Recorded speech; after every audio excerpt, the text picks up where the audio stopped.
Bonjour, aujourd'hui on va entamer une nouvelle série sur la création d'un jeu mini-golf. Donc on va commencer par l'inspiration, c'est la première étape. Donc ici on a une image générée par l'IA qui va nous inspirer sur un jeu. Alors on va évidemment pas mettre un trou dans l'eau et encore moins un trou où on ne peut pas accéder. C'est les joies de l'IA, c'est joli, mais si on regarde dans le détail, on voit qu'il y a des petits problèmes. Ceci dit, c'est quand même une source d'inspiration parce que le low poly, c'est plutôt réussi. En parlant de source d'inspiration, on va en profiter aussi pour voir comment on peut faire ce genre de choses. Donc, concrètement, on va s'inspirer de certains sites. On va chercher, par exemple, la taille d'une balle qui fait 42,67 mm, la taille du trou, le diamètre, tous ces petits détails-là. On va regarder un petit peu aussi, de manière générale, quelle est la taille d'un parcours de mini-golf. Voilà, c'est un peu petit, hein, mais ça donne une idée. Là, c'est vraiment trop petit, donc c'est pas intéressant. Ici, j'ai trouvé ça, donc pareil, hein, mini-golf, course, layout, chercher un petit peu qu'est-ce qui se fait, qu'est-ce qui existe. J'ai volontairement pas cherché ce qui se fait dans les jeux vidéo, pour ne pas être trop inspiré. Donc j'ai récupéré cette image qui va servir vraiment de base. C'est vraiment le parcours le plus simple au monde, mais c'est pas grave, c'est intéressant quand même. Et puis éventuellement, voilà, d'autres sources d'inspiration sur des parcours. Donc le principe est assez simple. Donc Blender, on va faire glisser l'image. Donc l'image que j'ai récupérée ici, voilà. Donc ça va vous permettre de voir de manière assez simple comment on fait on utilise un modèle. Donc là c'est une image qui va me servir de modèle. La première chose que je vais faire, c'est la mettre à plat. Donc ici 0 et 0. Voilà, elle est à plat. J'ai laissé le cube exprès. En fait, je vais plus ou moins retailler le cube et faire en sorte, alors qu'il n'est pas 1, mais j'ai regardé du coup ici diamètre du trou de la balle, diamètre, voilà, le trou de golf, donc bien 10,8 cm. On peut le retrouver sur les autres informations que j'avais tout à l'heure, mais bon, là au moins on est bon. Alors, 10,8 cm. Ce qui veut dire que si je me mets ici, là ça fait 1 mètre. Ok.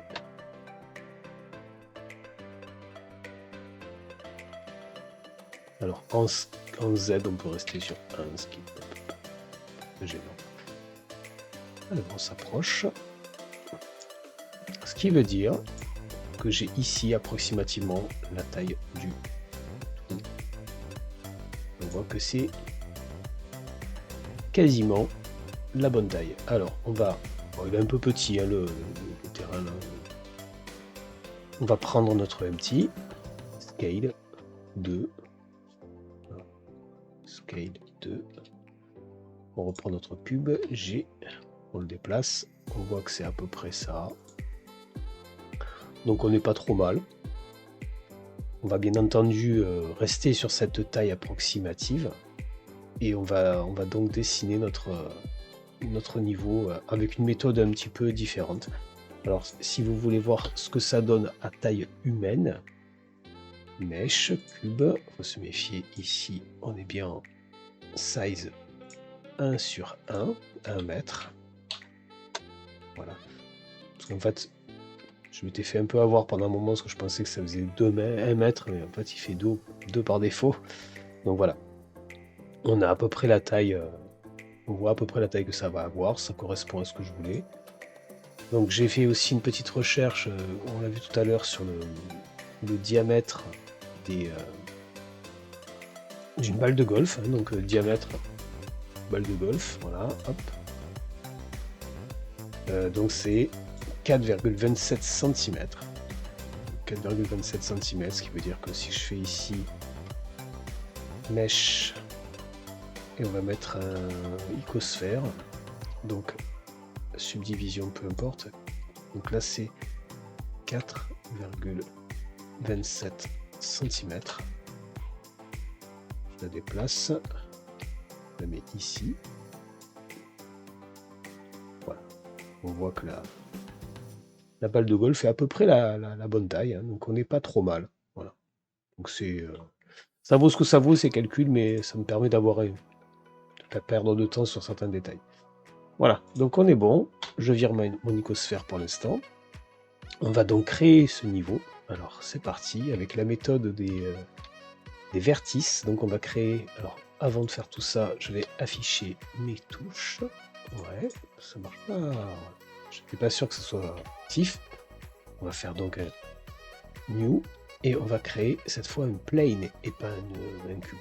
Donc ici, je passe en edit mode, je sélectionne toutes les vertices à bouton droit et normalement on doit pouvoir faire merge, collapse. Voilà, j'en ai plus qu'une. J'ai tout réduit à un seul point. J'ai Shift Z, je me mets dans le coin. Alors je vais me mettre en snapping par contre. Voilà, je me mets ici, approximativement. Voilà. Là on est pas mal. Donc maintenant c'est parti, je vais faire une extrusion de ce point à droite, en haut, à droite, en haut, à gauche, en bas, à droite, en bas, et on devrait être bon. Donc le principe est simple, je fais un extrude, je bloque sur un axe, par exemple X, ici, je me mets en snapping. Alors c'est approximatif, tant pis si je dépasse, tant pis si je suis trop court. Là je vais être un peu court, mais Y, je monte. Là on est pas mal. X, on a ici, on dépasse un petit peu ou pas, on choisit. Bon, je vais dépasser un peu. J'aurais dû dépasser en bas d'ailleurs. CTRL Z. X. Je vais plutôt dépasser. Voilà. Y. Il vaut mieux être X. Voilà. X.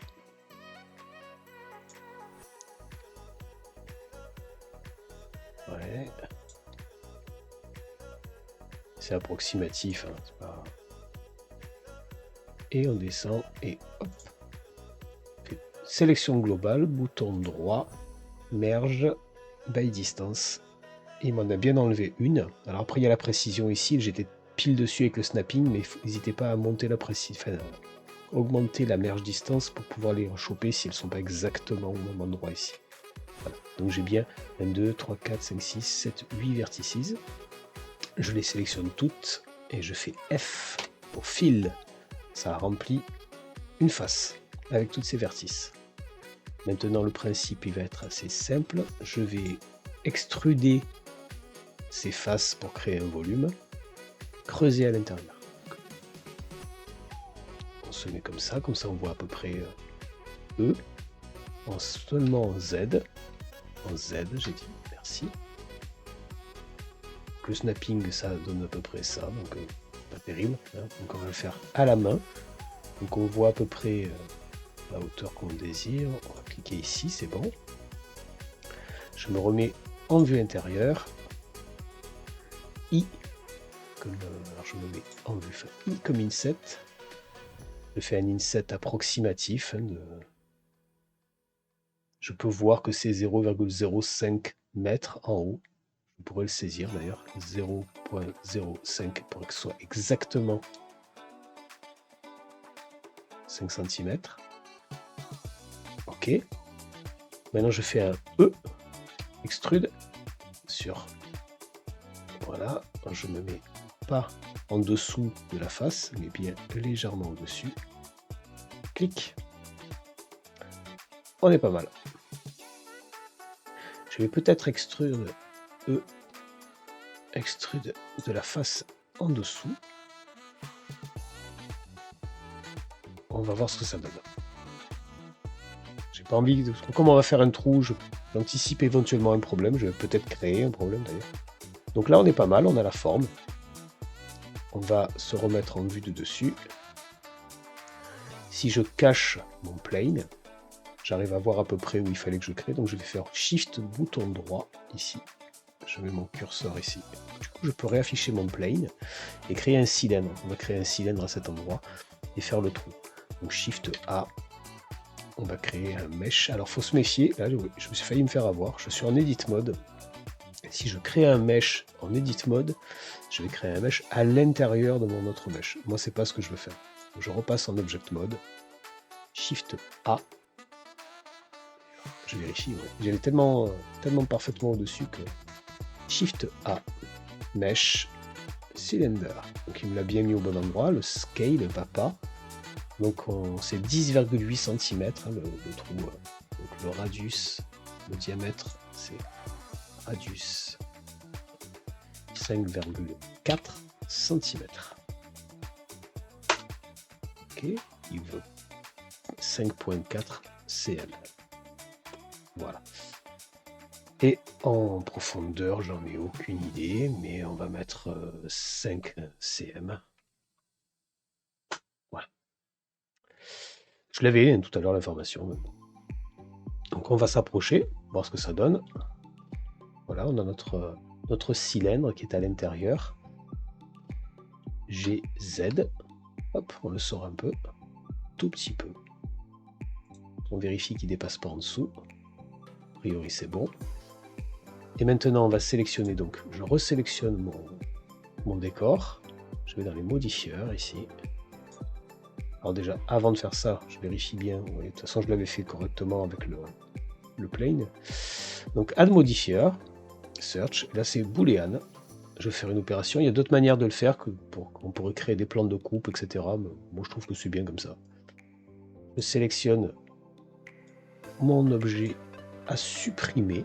Alors, c'est pas vraiment, ça va pas supprimer l'objet, ça va créer, ça l'a déjà fait d'ailleurs, parce que je suis en mode différence. Ça va créer un trou de la taille de mon cylindre. Je fais un apply. Vous le verrez seulement si je fais ici cacher mon cylindre, on le voit.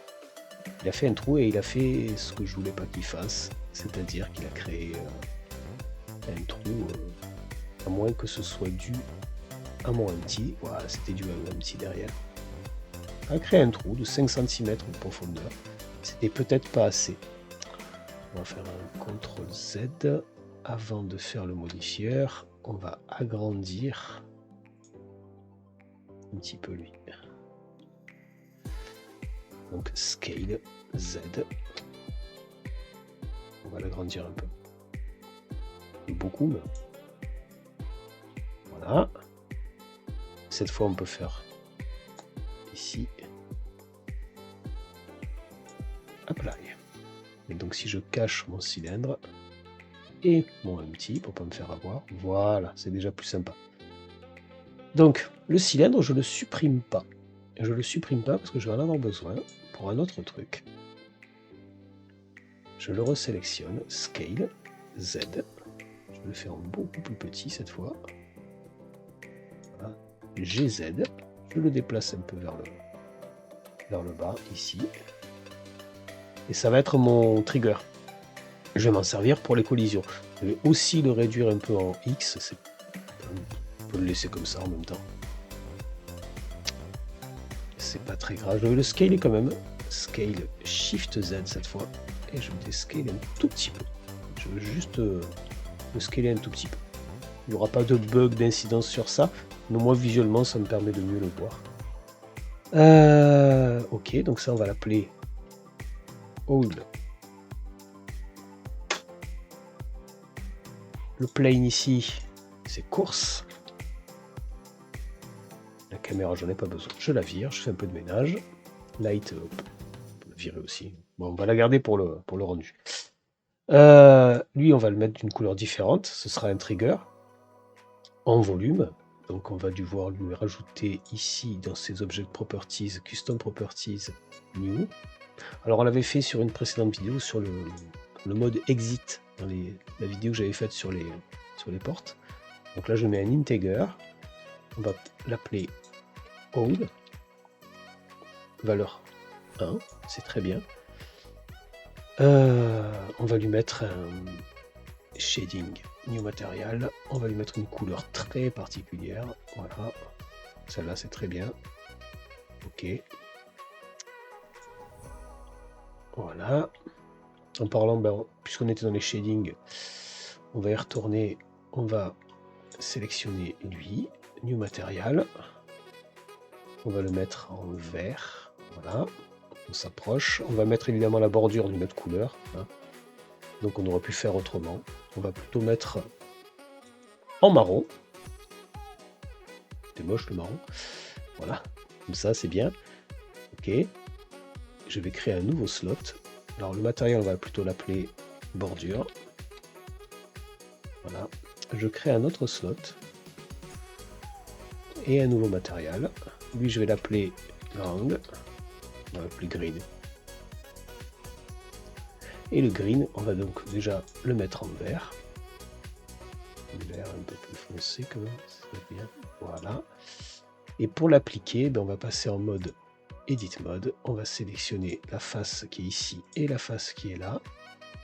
On va sélectionner notre matériel green. Alors c'est... Non. Slot 2, merci. Select, Assign même. Voilà. On est pas mal. Bon, il y a cet effet un peu bizarre de double extrude que j'ai fait tout à l'heure, qui normalement ne devrait pas gêner. Ça devrait pas gêner. On verra bien. Ici, on a le trou. On va passer en flat shading de partout, parce que moi je veux faire du low poly. Donc je remets en object, je sélectionne la course, all, bouton droit, shade flat. Je vais être sûr que tout est en flat shading. On est pas mal, on va rajouter un ground tout au fond. Alors Shift A, Mesh Plane.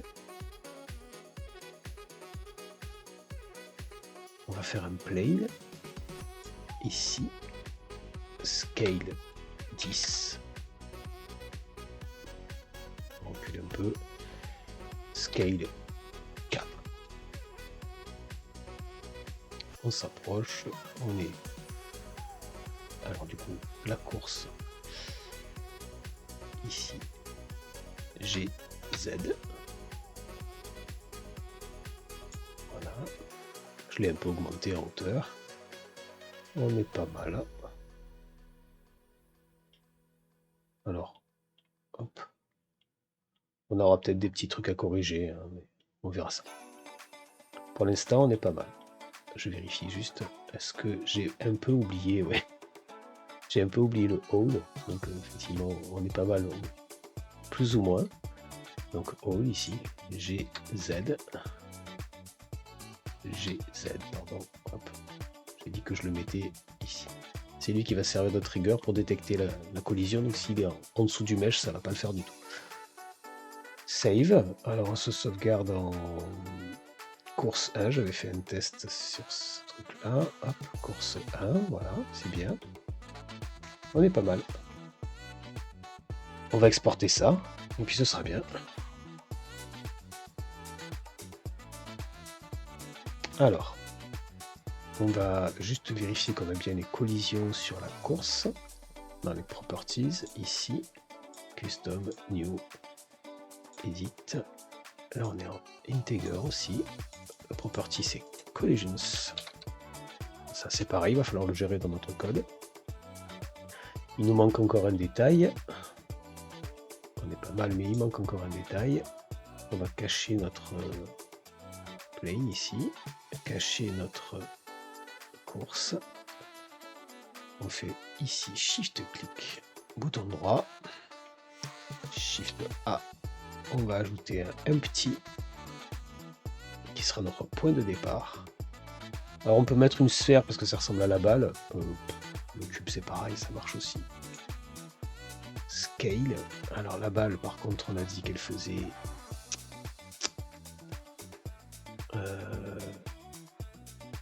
je sais plus.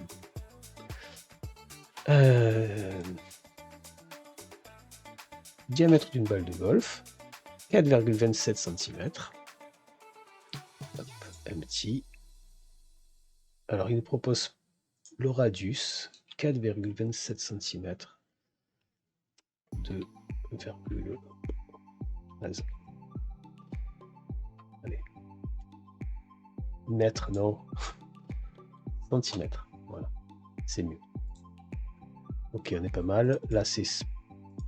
Alors,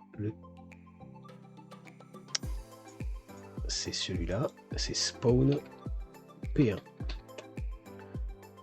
Voilà, on vérifie qu'on est bien au bon endroit. On va certainement devoir le mettre un peu plus en hauteur. Donc, on affiche tout, notre play, notre course, le spawn P1, GZ. Hop, voilà. On le met un peu en hauteur, ici. On a notre point de départ, on pourrait mettre des décors, je ferai ça tout à l'heure. On a notre plane complet, le petit qui est ici, celui-là on s'en fout, c'est pas très grave. Voilà, on n'est pas trop mal, je pense qu'on est pas mal. Save. Hide. Export. On l'exporte en GLTF, GLB. On n'oublie pas de cocher ça si on ne veut pas oublier à chaque fois qu'on a les custom properties à sauvegarder. Dans Data Mesh, on met ça au cas où. Apply Modifiers. J'ai vérifié le nom, ouais. Course 1, non, moi je ne veux pas l'appeler course 1 ici, je l'ai pas vérifié, je ne l'ai pas mis au bon endroit. Babylon Baby Golf, Assets, Models. Et il s'appelle Arena Level 1, ben, on va mettre course 1, et on va le sauvegarder ici, et il faudra modifier le code en conséquence. Voilà pour la première partie, cette vidéo s'arrête ici pour l'instant. Je fais une vidéo juste après sur le code. Je vous souhaite une bonne journée.